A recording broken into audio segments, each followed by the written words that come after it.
Nobody bats 1,000. No one's perfect, and you're not going to get it right all of the time. That's real estate. We're going to take listings and they're just not going to sell. And it's really down to price.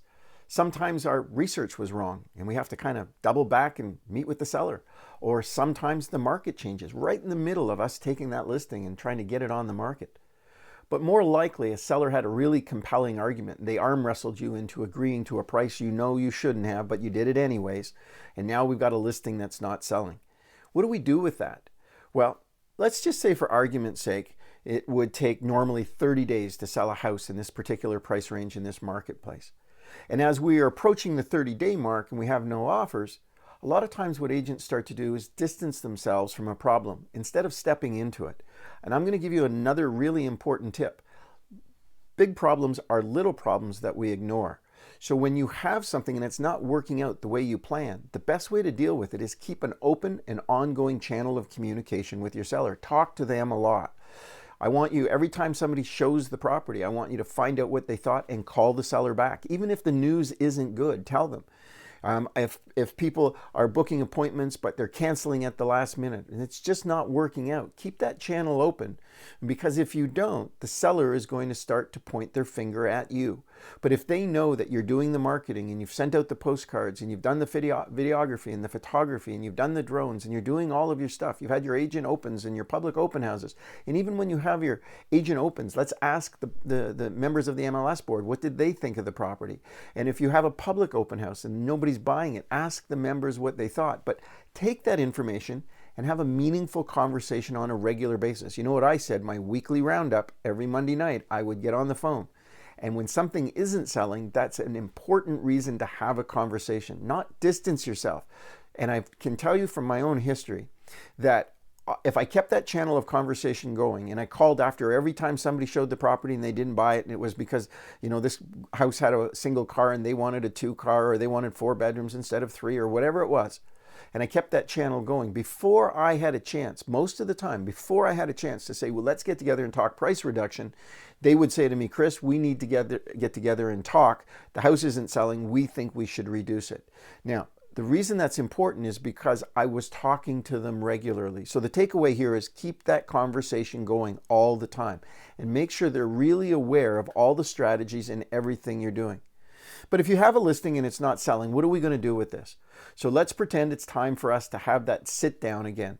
You guys call it a price reduction meeting. I might call it a repositioning meeting, whatever you want to call it. We need to get a more favorable price on this property to get it sold. So what do? We call the seller and we don't discuss anything over the phone. The phone is always used for one thing, and that's booking a face-to-face. If you want to sell people things, you got to see them.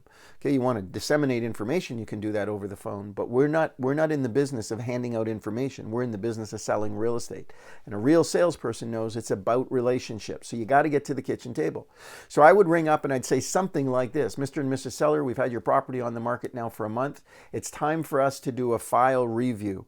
I would like a meeting with both yourself and your husband to sit down, and I want to go over everything we've done. I want to take a look at where we're at, and I want to look at recalibrating our plan moving forward so that we can get you guys moved over to Happy Hollow. So do you have time on Thursday night, or would Saturday be better? So the idea here is that we want some time and their undivided attention. The next thing I'm going to say to you is it's really important that all of the people that are party to the contract are at the table. So if it's husband and wife, or it's partners or significant other, whatever it is, whoever needs to be there, they need to be at the kitchen table.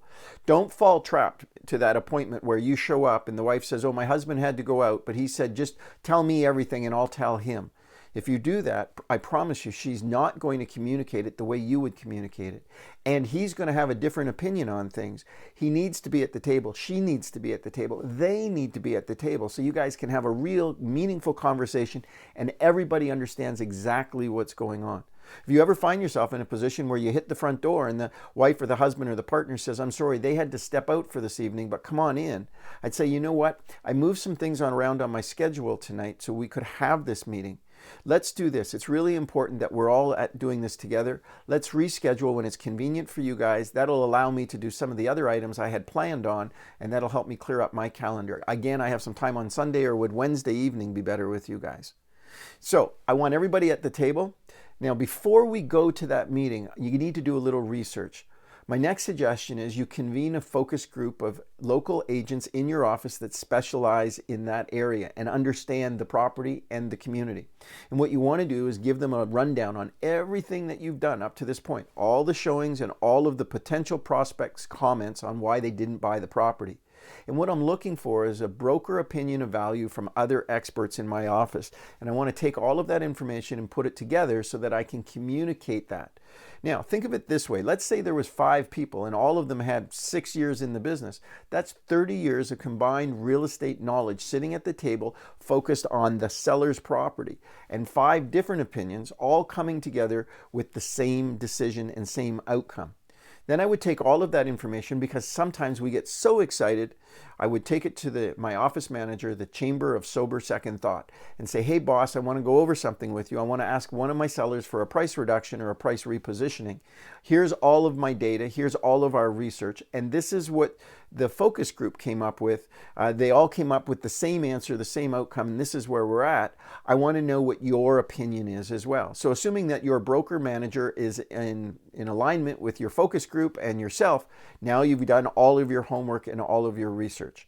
Now here comes the scary part. I'm going to recommend that you create you put together your price reduction form and put together a mutual release. It's a 2-form technique. And what we're going to do is we're going to fill out both of them and be ready to present both of them as part of our case. Now, when you go into the listing appointment, I taught you there was the lead-in step, the investigation step, the show and sell step, and the tie-down. 4 steps. Well, with a price repositioning appointment, we have 4 steps as well. We have the warm-up, the setup, the content, and close. Very similar to the lead-in, investigate, show and sell, tie-down. So what is the warm-up? Well, you're going to arrive on time. You're going to ring the doorbell. You're going to smile. You're going to pay him a compliment. You're going to be dressed for success. And you're going to bring some carrot cake with you or some pastries and a tray of coffees. Why? Because we're going to the kitchen table. We're going to break bread. We're going to small talk smart. We're going to reconnect with them as people. And don't forget the law of reciprocity. When you come bearing gifts, they feel a responsibility to be a little more flexible. So bring something with you. It will help soften the conversation. I mean, how do you get mad at somebody who brings over really good pastries? You can't, right? I mean, you just can't. So they can be upset. They just won't be upset at you because you brought over the pastries. So then what we want to do is we want to explain why we're here. We want to kind of lay out what's going on and what concerns you have. Then you want to take them into the review in terms of your research, and you want to show them everything that you came up with and what the other agents in the office thought and the comments from the potential buyers that looked but you didn't write. We want to also look at the amount of online traffic they've got in relationship to the amount of showings, and then the amount of showings to the relationship of 0 offers up to this point. And we want to put all of that together, and we want them to understand that you're really doing a great job on the marketing. So that's not the issue. The whole planet knows this property's for sale without a doubt. The problem is we've got the wrong price on the property to attract an offer. And then finally, at the end of this evening, the whole objective here is to get them to commit to repositioning their property and signing that price reduction form. Now, we need to take them through and demonstrate the reasons for repositioning. There could be other properties that have come onto the market more aggressively. The market may be changing. Interest rates might be going up. Inventory levels might be rising, or we might have just got it wrong in the beginning. What we've included with you, it's like for you in the course, is like a little mini CMA. We call it a repositioning worksheet. It's basically what's happened in the marketplace in competition with them. I mean, which properties have sold compared to theirs? Which new listings have come on that are going to contribute more competition in reference to the clients who might be interested in theirs?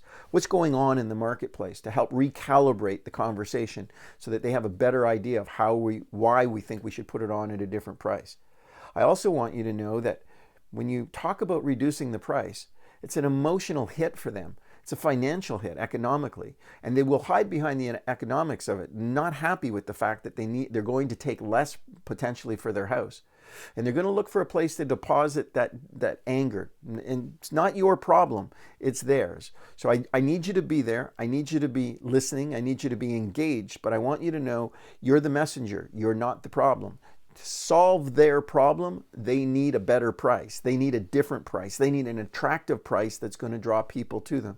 To make this happen, don't lose sight on the fact that they're not just selling a house. They're getting excited about where they're going.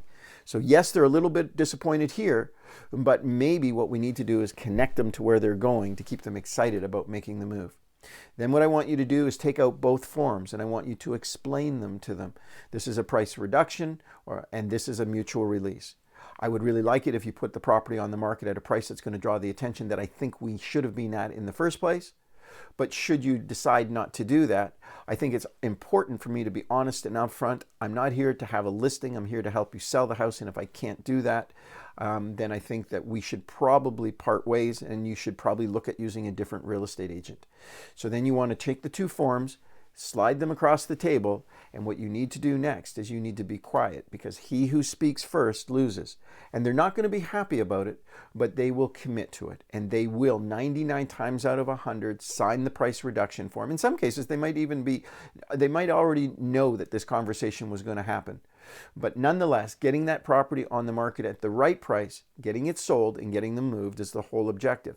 If you have it on the market at the wrong price, think of it this way. It makes no sense to have a listing that you're spending money on, advertising, marketing, digital, print, and your time, and not getting a return on it. There's only one thing worse than having no listings, is having listings that don't sell.